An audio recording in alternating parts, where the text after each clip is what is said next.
My dear students, welcome to my class. आज हम करने वाले हैं क्लास 4 कंप्यूटर का चैप्टर 6 स्टेप वाइज थिंकिंग। तो इस चैप्टर में हम समझेंगे कि स्टेप वाइज थिंकिंग क्या होती है एंड हम ये भी सीखेंगे कि रियल लाइफ प्रॉब्लम को कैसे हम केस स्टडीज़ के थ्रू सॉल्व कर सकते हैं, रीजनिंग और इसकी एप्लीकेशन को समझेंगे। Dear friends, every day we have to do various tasks which require just two things, step by step procedure and reasoning। तो डेली लाइफ में बहुत सारी प्रॉब्लम्स हम फेस करते हैं जिसका सिर्फ एक ही सॉल्यूशन होता है। उसके लिए हमें क्या करना होता है? हमें step by step procedure follow करना होता है एंड रीजनिंग लगानी होती है अपनी। तो यही चीज़ हम इस चैप्टर में आज सीखने वाले हैं। तो अपनी डे टू डे लाइफ में बहुत सारी प्रॉब्लम्स हम फेस करते हैं या अपना कुछ ऐसा काम करना होता है हमें, तो उसके लिए हमें क्या करना चाहिए? हमें स्टेप वाइज थिंकिंग को फॉलो करना चाहिए एंड रीजनिंग को फॉलो करना चाहिए फॉर बेस्ट रिजल्ट। उससे हमें बेस्ट रिजल्ट्स मिल सकते हैं। तो स्टेप वाइज थिंकिंग क्या होती है? ये एक स्टेप बाय स्टेप प्रोसीजर है जिससे हम कोई भी सॉल्यूशन ढूंढ सकते हैं किसी भी प्रॉब्लम या फिर टास्क का। तो let us consider your routine task of getting ready for the school. तो यहाँ पे एक प्रॉब्लम लेते हैं कि आप रेडी कैसे होते हो। उसके लिए एक आप सीक्वेंस फॉलो करते होगे। सबसे पहला स्टेप क्या होगा? आप सुबह उठते हो, देन आप वॉशरूम जाते हो, अपने टीथ को ब्रश करते हो, फिर आप बेदिंग करते हो, देन स्कूल यूनिफॉर्म पहनते हो, ब्रेकफास्ट करते हो, टिफ़िन और स्कूल बैग को लेते हो एंड गो टू स्कूल चले जाते हो।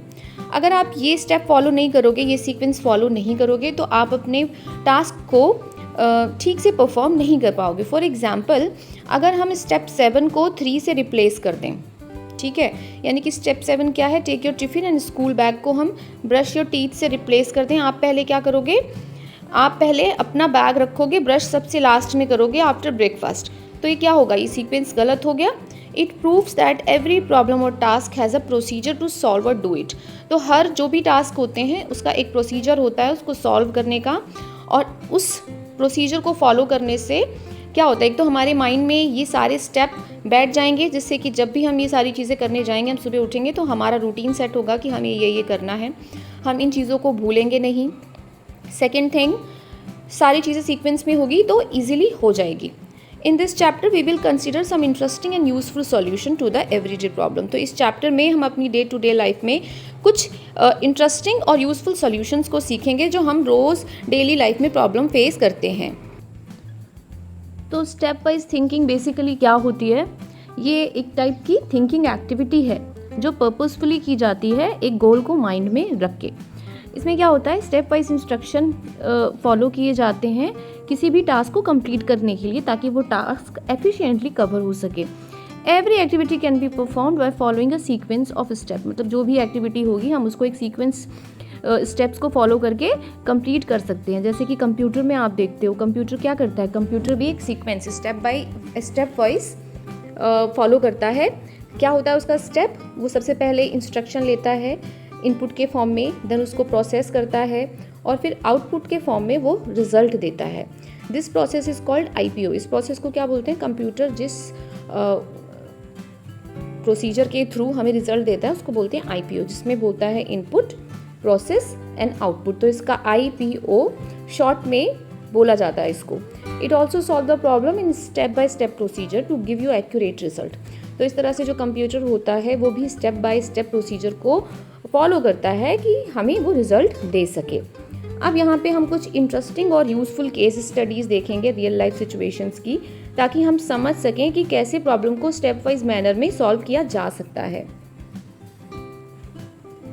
अब यहाँ पे सबसे पहली जो केस स्टडी है, आपको सपोज करना है कि आपको बर्थडे सेलिब्रेट करना है घर पे अपने फ्रेंड के साथ या एंड अपने कजिन के साथ। तो आप उसको कैसे ऑर्गेनाइज करोगे? बर्थडे पार्टी को कैसे ऑर्गेनाइज करोगे? तो उस चीज़ का सॉल्यूशन यहाँ पे स्टेप में दिया हुआ है। To organise the birthday party at home for your friends and cousins you have to plan everything in step by step manner. ठीक है, तो उसको आपको हर चीज़ को स्टेप बाय स्टेप मैनर में प्लान करना पड़ेगा और उसको ऑर्गेनाइज करना पड़ेगा। इस तरीके से हम बर्थडे पार्टी को ऑर्गेनाइज कर सकते हैं। तो उसके जो स्टेप हैं वो ये दिए हुए हैं। सबसे पहले क्या करना होगा? पहले थिंकिंग एंड प्लानिंग होगी बर्थडे पार्टी के बारे में। ठीक है, हम पहले से सोचेंगे और प्लान करेंगे कि उसमें क्या क्या होना है। देन हम इनविटेशन कार्ड को प्रिपेयर करेंगे, फिर इनविटेशन कार्ड को हम प्रिंट करेंगे और इनविटेशन कार्ड को डिस्ट्रीब्यूट करेंगे लोगों तक, जिसको हमें इनवाइट करना है उसको हम पहुंचाएंगे, यानी कि इनविटेशन भेजेंगे। फिर सारी चीज़ों को एक दिन पहले पार्टी की सारी चीज़ों को ऑर्गेनाइज करेंगे। फिर गेटिंग रेडी होंगे बर्थडे पार्टी के लिए, है ना, तैयार होंगे। फिर गेस्ट को वेलकम करेंगे। फिर गेस्ट को कुछ ऐसी गेम्स एंड एक्टिविटीज़ में इंगेज करेंगे पार्टी में, ताकि वो उसको इन्जॉय कर सकें। देन केक कटिंग सेरेमनी होगी, फिर डिनर एंड फेयरवेल होगा। तो ये पूरा प्रोसीजर है किसी भी पार्टी को ऑर्गेनाइज करने का, कि हमें उस पार्टी में क्या क्या करना है, उसके लिए हम ये सारी चीज़ें फॉलो करेंगे। अब ऐसा तो नहीं है कि डिनर हम पहले कर लें या थर्ड स्टेप में कर लें, तो इसका जो प्रोसीजर है वही प्रोसीजर फॉलो होने वाला है। तो किसी भी प्रॉब्लम को सॉल्व करने के लिए हमें एक पर्टिकुलर स्टेप फॉलो करना होता है। अब यहाँ पे ये जो स्टेप है इस केस स्टडी का, उसको एक्सप्लेन किया गया है जो हमें कैसे करना होगा, हर स्टेप को कैसे हमें ऑर्गेनाइज करना होगा। सबसे पहला स्टेप क्या था, एडवांस में प्लान करना, पार्टी को ऑर्गेनाइज करना कि हम कैसे प्लान करेंगे, पार्टी में क्या होने वाला है।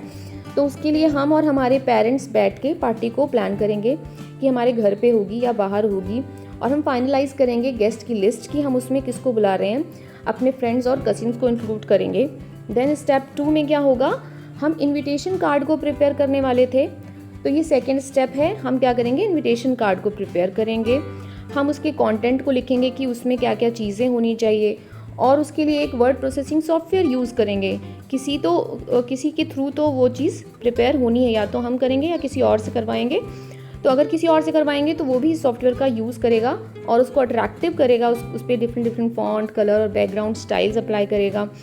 और इसमें डिटेल में क्या चीज़ें होंगी कि बर्थडे कौन से दिन पे है, टाइम क्या होगा, वेन्यू क्या होगा पार्टी का, तो ये सारी चीज़ें उसमें सेकंड स्टेप में आ जाएगी। देन थर्ड स्टेप में क्या होगा, थर्ड स्टेप में होगा हमें इनविटेशन कार्ड को प्रिंट लेना होगा।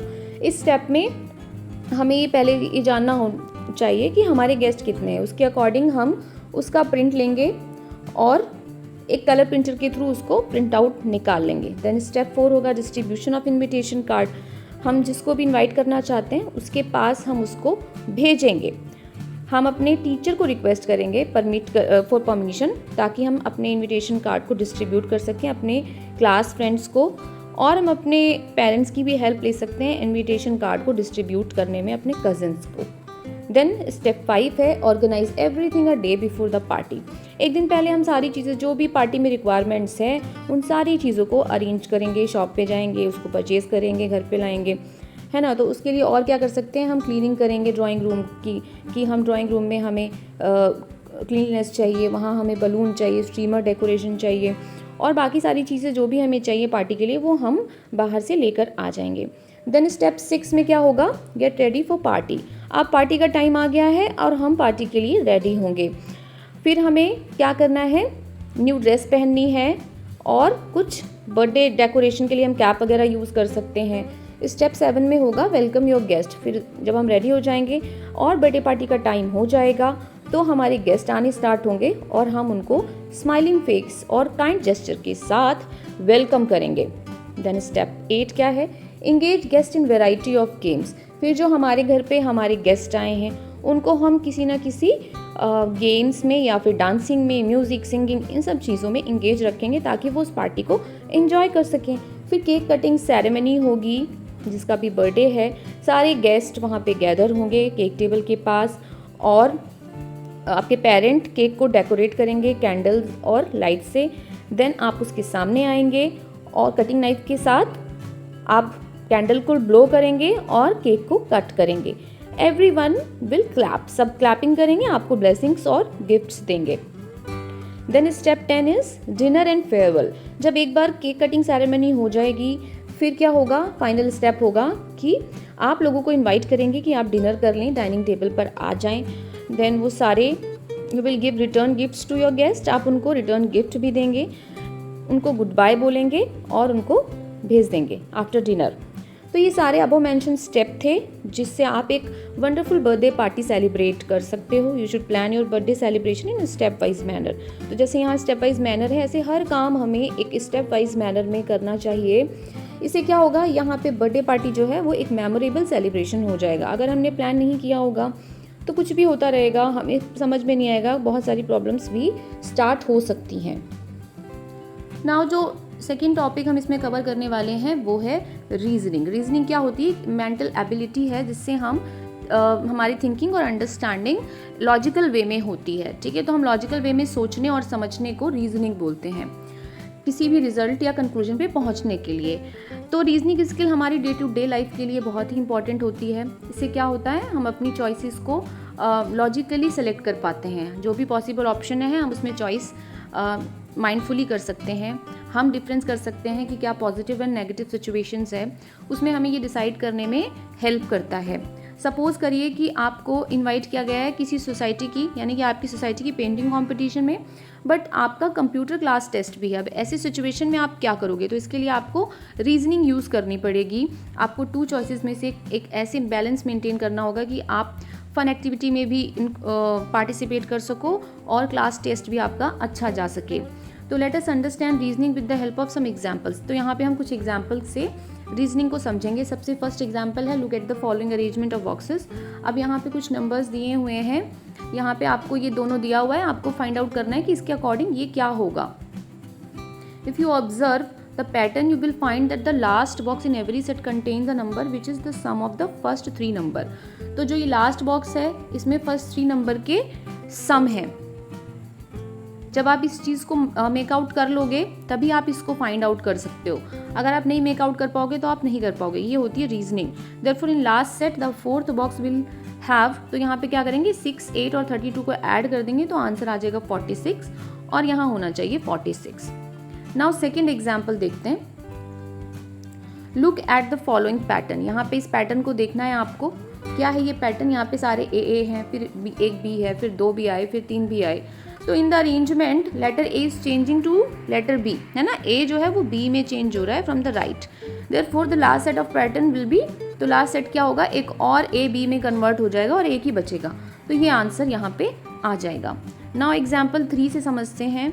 Observe the following picture puzzle. यहाँ पे ऑब्जर्व करना है आपको। क्या होगा, ये यहाँ से मूव होके सेकंड पोजीशन पे जा रहा है, ये यहाँ से यहाँ जा रहा है, यहाँ वाला यहाँ जा रहा है और ये एरो टर्न हो गया है 90 डिग्री के एंगल पे। तो in this puzzle the arrow in the middle moves 90 degree clockwise. ये 90 डिग्री क्लॉकवाइज मूव कर रहा है, तो ये इस साइड होगा इस बार, है ना।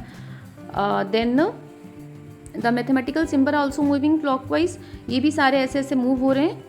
Therefore the next step in the pattern will be, तो नेक्स्ट स्टेप क्या होना चाहिए, ये होना चाहिए इसके अकॉर्डिंग। बट ये एरो यहाँ पे गलत बना हुआ है, ये ऐसे होना चाहिए क्योंकि ये यहाँ से क्लॉकवाइज टर्न हो रहा था इधर इधर, फिर ये इधर जाएगा, इधर को नहीं जाएगा।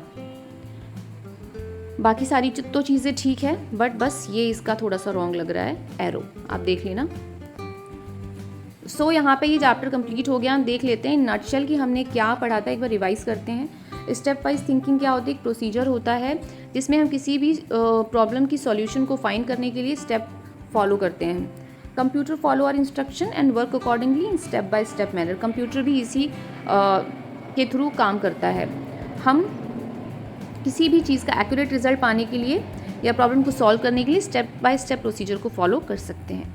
रीजनिंग क्या होती है, एक ऐसी एबिलिटी है माइंड की जिससे हम किसी भी चीज़ को लॉजिकल वे में सोच सकते हैं, समझ सकते हैं और किसी कंक्लूजन या रिजल्ट पर पहुंच सकते हैं। So this is the completion of this chapter. और इसकी जो ये एक्सरसाइजेस हैं वो हम अपने नेक्स्ट वीडियो में करेंगे। I hope you like this video. Thanks for watching.